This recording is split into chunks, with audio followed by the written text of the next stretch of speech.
2. oktobar. Sada je duša moja žalosna i šta da kažem?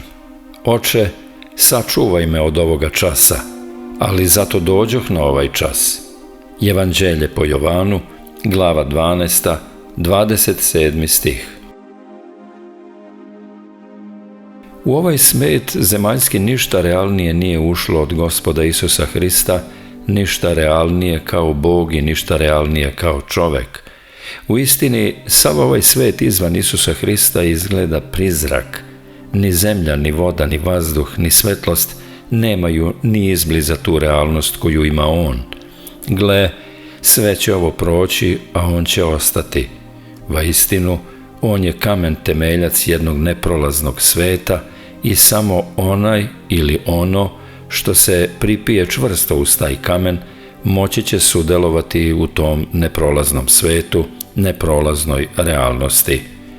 Burni, ali nemoćni talasi vremena srdito su udarali i danas udaraju časo realnost božanstva Hristova, časo realnost čovečanstva njegovog. Jer koliko je trebalo hrišćanima truda da otvaraju oči bezbožnicima i dokazuju božanstvo Hristovo, toliko im je trebalo truda da otvaraju oči jereticima i dokazuju njegovo čovečanstvo.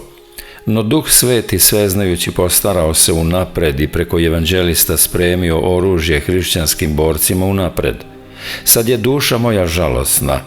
Zar bi Gospod osjećao žalost da nije bio pravi čovek, podložan svim nemoćima telesne prirode izuzev greha? I ne samo žalost, no i strah.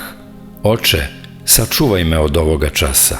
Ovo govori nemoćna priroda čovečija koja se grozi smrti, jer o smrti je reč, ali ne grešna, nego bezgrešna priroda čovečija, jer Gospod odmah dodaje, ali zato dođoh na ovaj čas.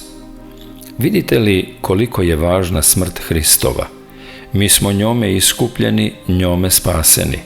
Neka se niko dakle ne zaustavlja jedino na nauci Hristovoj, nego neka se prenese na Golgotu i posmotri sa užasom krvavu žrtvu na krstu koja je prineta za naše grehove, za spasenje naše iz smradne čeljusti zmije preispodnje. O Gospode Isuse, postradavši i nas radi našega spasenja radi, pomiluj nas još jedanput i još jedanput. Tebi slava i hvala vavek. Amin.